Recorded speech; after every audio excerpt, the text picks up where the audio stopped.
There's a girl in the garden. Oi, we're in America. Speak American. Fine. There's the woman in the yard.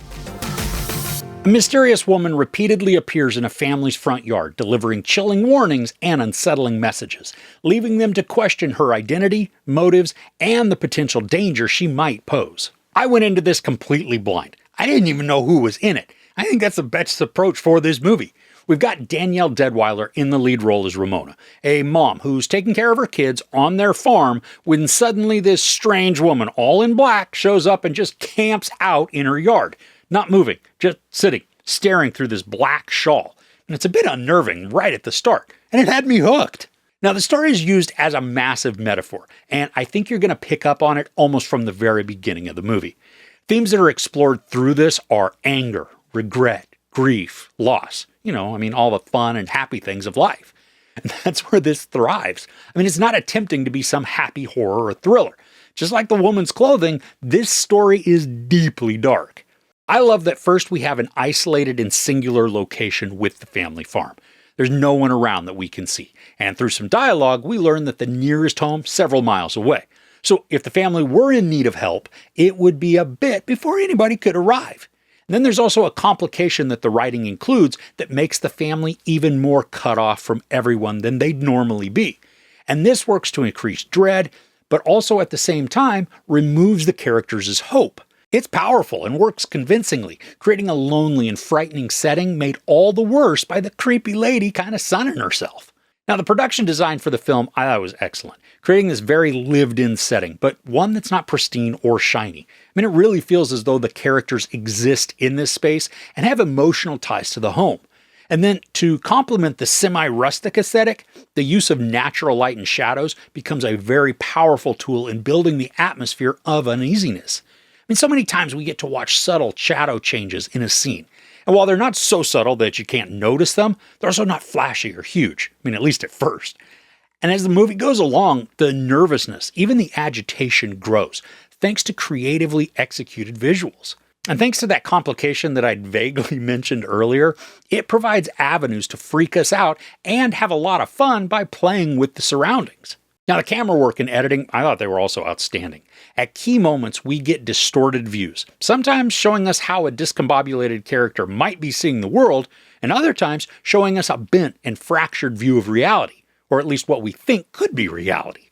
There are also some amazing transitions that are seamless and done so convincingly that they just felt legitimately wrong. There are several moments when the creepy lady in the grass, she doesn't stay put, and we are shown the before and after, obscured only briefly by some sort of movement of a character or maybe a set piece. It just makes you sit back and go, no, I gotta go. These are dreadful in the best way, especially when the camera continuously will focus on the lady where she's unmoving and completely stationary. When you're shown this multiple times, it kind of lulls us into a false comfort zone. And right when that happens, boom, that's when the freak out comes. Now, Danielle Deadwyler is heartbreakingly spectacular here. She's riding this ragged edge, and you can feel all the emotional conflict that she's got rising up in her, trying to tamp down her feelings in order to calm or comfort her children. She embodies all the themes that I'd talked about before. We can see all of them converging within her thanks to the way that she carries her body, twists her mouth, and then pleads with her eyes. I was captivated by her presence and just fully engaged with her the entire time. Now, I'm sure I'm going to mispronounce this name terribly, but Okui Okposwasali portrays the scary lady. She has a menacing aura about her. While her voice is affected a few times, even when it's not, it has this deep and raspy quality to it that is just soul-piercing and chilling. Also, though, strangely, it's a little comforting too. She moves through the frames like she's sort of gliding, but also kind of slinking or shuffling in the most unsettling ways. And when she and Deadwyler interact, it set my teeth on edge and made my hair stand on end. Even once we fully understand the context of the woman, that doesn't remove the eerie and grim quality of her being. And at times, this is a somewhat difficult film to take in. As I'd said before, the content is extremely dark and depressing, but it's also an absolute ride. As issues and complications are piled onto each other, the weight of the story becomes immense. And thanks to the skill of Deadwyler, we are confronted with an option that can feel believable while also destroying your soul. Now, there are a few jump scares in this, and they're all fairly ineffective. A lot of them are used with musical stings, and they result in normal character movements instead of something actually scary.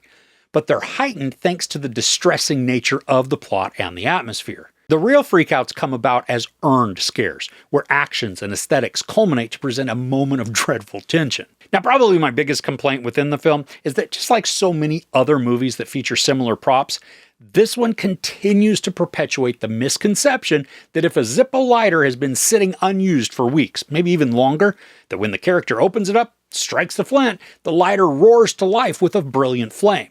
This is an absolute lie.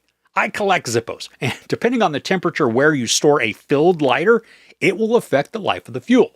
Now, I know that this has nothing to do with anything, and some of you have probably already checked out as I was talking. Fine. Okay, back to the real stuff. Now, the ending of this has the potential to confuse, but we're given context clues that should remove any doubt. I was completely enthralled with the storytelling. Beginning with emotional themes of loss, grief, regret, and anger, the story takes us on a devastating journey that excellently balances suspense, trepidation, sadness, and outright fear to take us through the gauntlet and leave us broken but satisfied. Danielle Deadwyler is spectacular, radiating the necessary emotional upheaval to create both sympathy and ire. This was a surprising delight, and even though it could leave you in the bell jar, it is certainly worth grabbing a shawl and planting yourself in a seat to take it all in. There's no sex and nudity, a lot of profanity, and some violence. I give The Woman in the Yard 4.5 out of 5 couches. So, have you seen any decent horrors or thrillers lately? I would love to hear any recommendations that you have in the comments below. If you enjoyed this review, please give it a like. Also, don't forget to share and subscribe. I'm Chris. This is Movies and Munchies. Thanks for couching with me.